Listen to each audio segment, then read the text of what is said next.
सीधी सी बात है, इतनी मेहनत करते हो, मेहनत करने के बाद आप उसको टॉपर बना रहे हो जिसको यूके ट्रिपल एससी का पूरा नाम ही नहीं पता। आप पिछली बार 2016 का ग्राम विकास अधिकारी कर उसको टॉपर बना रहे हो, उन दो भाइयों को टॉपर बना रहे हो जिनको यही नहीं पता कि राज्यसभा सीटें कितनी है, लोकसभा सीटें कितनी है। आप किसको टॉपर बना रहे हो? उनके अंदर योग्यता होनी भी तो चाहिए, एबिलिटी होनी भी चाहिए, या फिर ऐसे ही आप उनको टॉपर बना दे रहे हो। तो बोलने का मतलब मेरा ये है कि योग्यताएं जिनके अंदर हैं केवल उनको ही चयन करें, ऐसा चयन ना करें कि बिल्कुल आप ही लोगों का ही चयन ही खत्म हो जाए। अभी जो स्टेटमेंट आया था पूर्व मुख्यमंत्री का, इस आयोग को जो है भंग कर दिया जाना चाहिए, तो इस प्रकार के जो है स्टेटमेंट जरूर आएंगे। कारण यही है कि जब आप इस प्रकार से संलिप्तता करोगे, भ्रष्टाचार में लिप्त हो जाओगे, करप्ट हो जाओगे, तो चाणक्य नीति में साफ साफ आता है कि समझ जाना है कि ज्यादा ही कुछ हो रहा है तो उसको सीधे राजा को ही निकाल दो नीचे।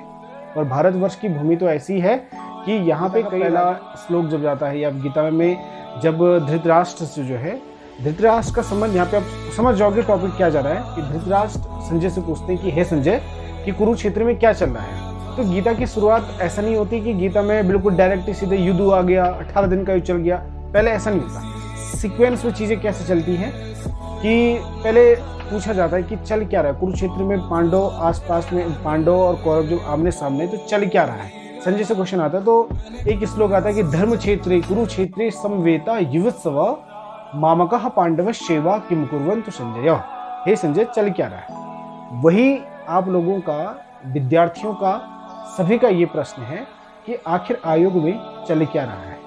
आयोग में चलने का मतलब ये हो जाएगा कि हम लोग मेहनत कर रहे हैं, हमारी लड़ाई और चीज के लिए नहीं है। हमारी लड़ाई ये है कि अगर आप लोगों का टैग लाइन, अगर आपकी लाइन है कि हम पारदर्शिता दिखाएंगे, पारदर्शिता का मतलब ये होता है कि ट्रांसपेरेंट यानी कि जैसा यहाँ होगा वैसे वहां भी दिख जाएगा। जैसे हम दर्पण में देखते हैं कि जैसे हमारे सूरत होगी वैसे दर्पण दिखा देगा। वो कतई भी अगर आप खराब होगे तो वो आपका ये नहीं करेगा कि नहीं यार अपना व्यक्ति है, डेली देखता है तो उस वजह से जो है इसको थोड़ा हम अच्छा दिखा दें, ऐसा नहीं होगा। जो है एक्चुअल में वही है। अगर आपने आयोग बनाया हुआ है पारदर्शिता लाने के लिए कि चलो जो भी बच्चा आएगा, जो भी चयन, जिसका चयन होगा उसका चयन अपनी मेहनत के आधार पे होगा। यहाँ पे तो मेहनत तो देखिए 2014 से लेकर के 2022 तक जो है हर एक एग्जाम में कोई ना कोई संलिप्तता जरूर होती है।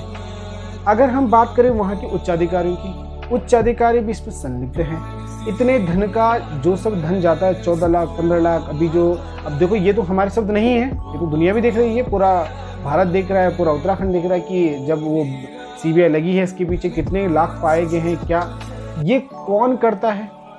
ये लोग आंसर देते हैं, ये लोग कहते हैं कि हमने जो है 1 रुपये नहीं लिया। तो ये रुपये आया कहाँ से?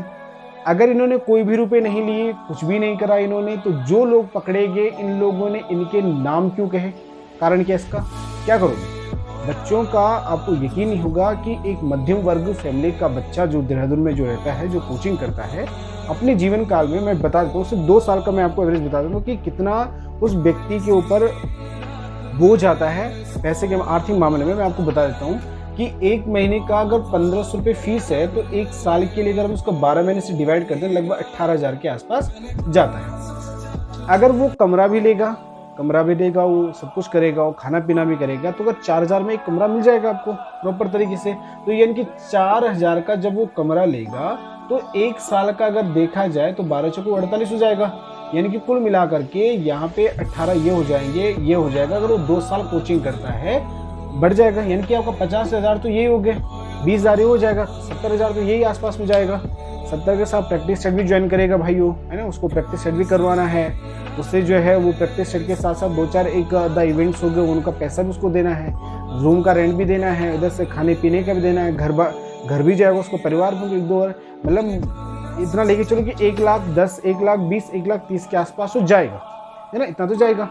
अगर उसी व्यक्ति को इसी आधार पर वो इस बात की उम्मीद लगाए बैठा है कि मेरा सिलेक्शन जो है आगामी आने वाले एग्जाम में हो जाएगा, मैं मेहनत कर रहा हूँ अच्छे तरीके से और मेरा जो है इस बार स्कोर अच्छा भी है, ठीक, तो यानी कि अगर उसको 1 साल 2 साल हो गए तो 2 साल में कितना खर्चा आएगा आपको पता है।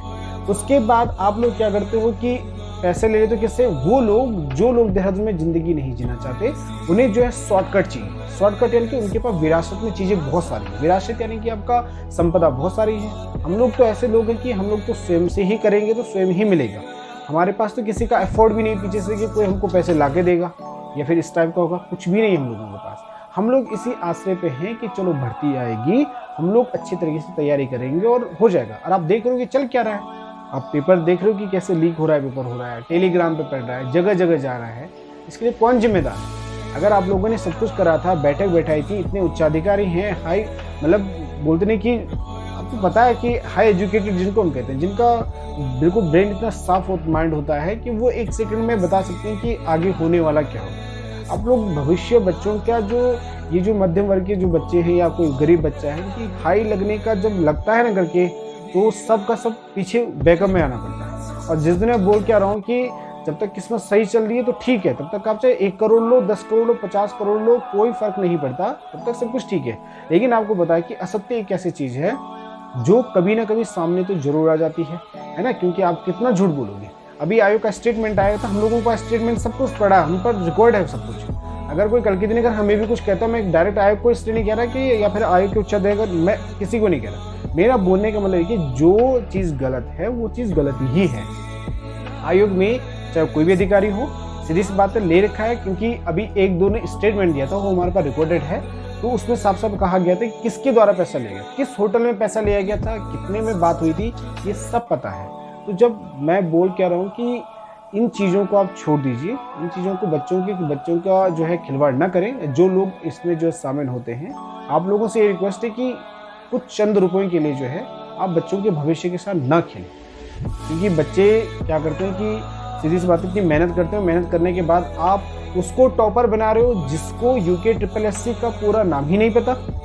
आप पिछली बार 2016 का ग्राम विकास अधिकारी कर उसको टॉपर बना रहे हो, उन 2 भाइयों को टॉपर बना रहे हो जिनको यही नहीं पता कि राज्यसभा सीटें कितनी है, लोकसभा सीटें कितनी है। आप किसको टॉपर बना रहे हो? उनके अंदर योग्यता होनी भी तो चाहिए, एबिलिटी होनी भी चाहिए, या फिर ऐसे ही आप उनको टॉपर बना दे रहे हो? तो बोलने का मतलब मेरा ये है कि योग्यताएं जिनके अंदर हैं केवल उनको ही चयन करें।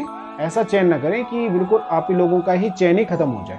तभी तो जो अभी जो स्टेटमेंट आया था पूर्व मुख्यमंत्री का, इस आयोग को जो है भंग कर दिया जाना चाहिए। तो इस प्रकार के जो है स्टेटमेंट जरूर आएंगे। कारण यही है कि जब आप इस प्रकार से संलिप्तता करोगे, भ्रष्टाचार में लिप्त हो जाओगे, करप्ट हो जाओगे, तो चाणक्य नीति में साफ साफ आता है कि समझ जाना है कि ज्यादा ही कुछ हो रहा है तो उसको सीधे राजा को ही निकाल दो नीचे। और भारतवर्ष की भूमि तो ऐसी है कि यहाँ पे कई राजाओं को जो है हुंकार की ध्वनि से भी नीचे डाउन कर दिया गया था। आप इस बात को समझ सकते हो। और याद रहे कि जितने लोगों का लिया होगा इसी जन्म में ही वापस देना है। तो इसलिए जो है भ्रष्टाचार में शामिल होने से पहले जो है वो अपने आप के बारे में थोड़ा एक बार जरूर सोच लें कि आने वाली संतानें जो है हमारी कैसे हो सकती